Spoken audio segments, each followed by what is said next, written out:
You talked about feminism. You mentioned feminism. Yeah. And I completely agree with what you're saying in the sense that feminism started for a reason because women wanted the right to vote and they didn't have educational opportunities and they couldn't go work. There were things that men could do in society that women were being denied. But now the movement has been distorted and it's a very pro-promiscuity movement. It's encouraging women to sleep around, that's empowering. And I'm curious what your take is on that component. Like there is a new wave of women now that believe it's good for them to sleep around with a bunch of guys, to not be monogamous, to, get an OnlyFans, to follow that route. Is that good for women, A? And is that appealing to men? The thing is, to each their own. There's some people that it's going to be good for them. I don't think it's going to be good for everybody, right? More than is it good for women or is it bad for women, my take is more be accountable for what you do. If you decide to do that, take in consideration of what's going to come with that. You want to have an OnlyFans, you want to sleep around, you want to be an ex-worker, that's fine. Do you. Do you.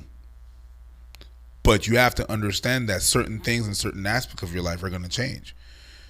Know that some men are not going to be geared towards that. It's going to be a very, very, very, very lonely life. I have ex-worker friends. They tell me all the time, it's all fun and games and we all talk about the money and we all talk about the this and the that. It's a very, very lonely life. It's just like it's exactly like a superstar. I've worked in a 5-star hotel in Montreal and all the superstars were going there. And my job was to basically serve their meal whenever they ordered and stuff like that. It's a very lonely life. You want the superstar life? It's lonely. Because you do a show, you go out there, you have a bunch of love, everybody screams your name, everybody says you're great. You go back to your hotel room alone. The parallel with OnlyFans is that you put yourself out there, you get a lot of love, you get all these guys paying. But when you're trying to be intimate with someone, it's not everybody's going to be able to look at you and be like, yeah, that's what I really want. You want to do that? I'm not going to be like, it's bad for you, whatever. I ain't your mom, I ain't your dad. Yeah. But you have to be accountable. Accountability is much more important than whether it's good for you or bad for you. If you're taking your accountability and you take that and you're conscious of what might happen, the reality of that job, the reality of the situation you want to. A lot of women nowadays are telling people, I want to have a kid by myself. I don't care if I have. Okay. But be accountable about what you're going to put on that child. Like that. I'm not talking about a woman that was with someone and the dude left, right, or something happened. That's an unfortunate circumstance. That's not what we're talking about. Talking about by design. I'm talking about you took the corporate decision to do that. Right. Like that's hard. It's hard to raise a kid. It's so, and I think that's what I'm getting at in terms of what my message to women is always, and I speak to women in particular. I am a female, so I'm directing that message. But my message is do what you want, live the life you want, make the choices you want. But you have to understand that these choices have consequences. And what I'm seeing is a disconnect between that. There are women that are saying, well, I want to be promiscuous and I want to, have an OnlyFans and I want to do this, but I also want to be respected as if I don't. I want to be treated as if I don't. I want guys to forget about that and want to wife me up. And the guys don't like it. They don't like a high body count on women and they don't like this stuff. So I'm trying to shake reality into women. I don't even think that having a high body count for men and women is damaging. That's true, but the reality is that women don't care as much about guys' body count and their past as guys care about a woman's past and her body count. So that's just, now that we can say that's not fair, that's not just, why is it that way? It should be, because I'm not a fan of promiscuity across the board. I just think it's bad in general. My personal opinion. I don't tell anybody what to do, but I just don't think it's good for society. But the reality is the women don't care the same way about the guy's body count. So you have to just deal in reality. And the bottom line is, a guy, if he goes through his early 20s and has a bunch of meaningless or whatever, you know, he gets his body count up to say 20, whatever. A woman's not going to look at that and say, well, he has body count of 20. I'm not going to want to be with him. But a guy will look at a woman and be like, she was hopping in and out of everybody's bed. I don't want that. I want to go with this girl over here who has a body count of 2 and is teaching preschool and like not a headache for me, you know? So I'm trying to get people, I guess, just to look at reality and like make your decisions. But like, it's going to affect your life. Just be conscious of the reality that we live in and who you're dealing with. Like, wanting everybody to change because you want, according to how you move, it's not possible. Whether it's good for good intentions or bad intention, whatever. If you want everybody to move, if you want everybody to move the way you move and understand the way, it doesn't work like that. It doesn't.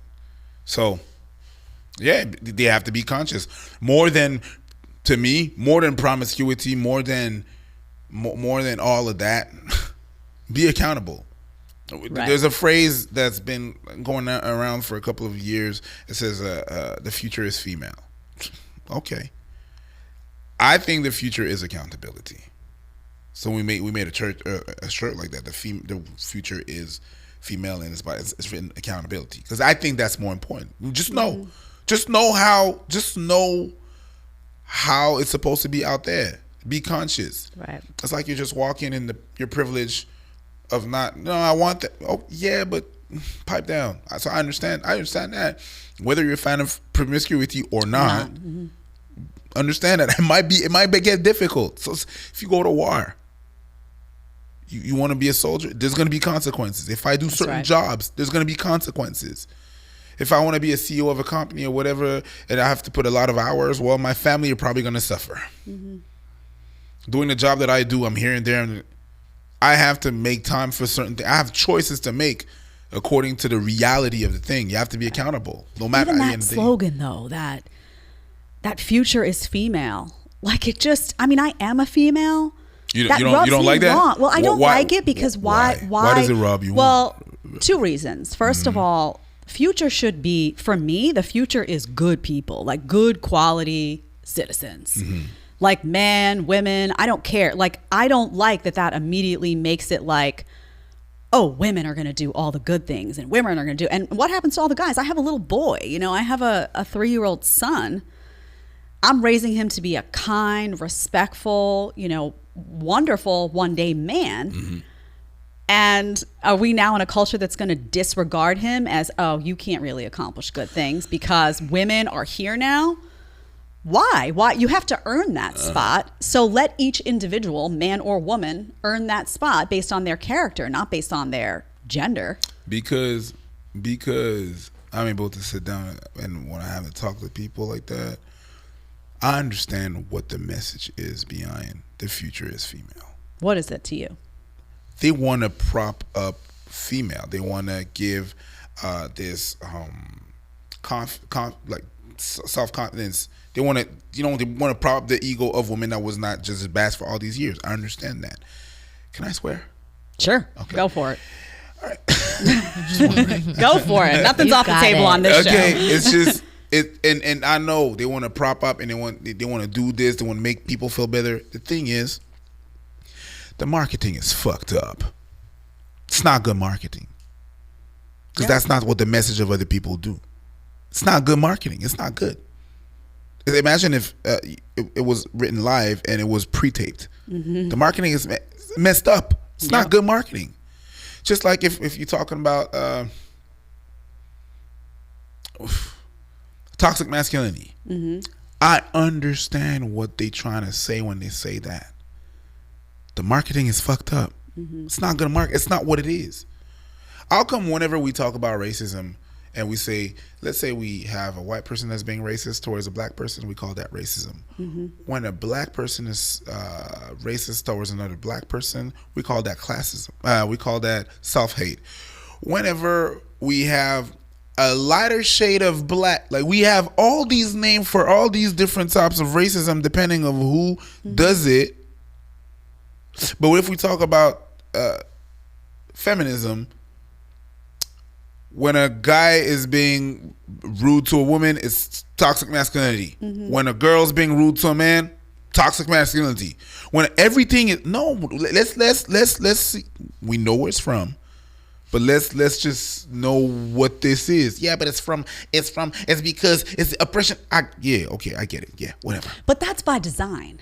You know, like you're saying it's bad marketing, right? And I think to someone, a thinking person who's not agenda driven like yourself, it just looks like that's just bad. Like, why are you doing it like that? But I actually think it's perfect marketing for what they're trying to do. Because if you look at television and you look at film, movies, men are consistently being painted as weak, as dumb, as, you know, the lesser sex. I'm watching The Handmaid's Tale right now, and they've got scenes in there that I'm like, the guy looks like he needs, like he's playing the female role essentially, and the woman they have propped up as the person who can, you know, don't worry, I've got it all under control in many of these scenes. And that's something that happens all the time in film and TV. So I think they say toxic masculinity because it's agenda driven. And you're saying, well, women were oppressed, you know, prior. So you're trying to see the lens of like making up for bad decisions in the past. But I feel like history plays out that way sometimes. And it's like, yeah, we weren't always perfect. We were making big mistakes. You can look at slavery. I mean, there were things that happened in this country in particular and others that were just bad, right? But you can't, in an effort to like correct some of that, you can't overcorrect it and now, you know, vilify men at large because women didn't have the right to vote. Now modern men get vilified. That's crazy to me. If you want to watch the full episode, you're going to click right here. And if you want to ask me a question one-on-one, you want to do a one-on-one FaceTime with a group of your friends, whatever you want, you need to download Connect right now. Click right here and let's get talking.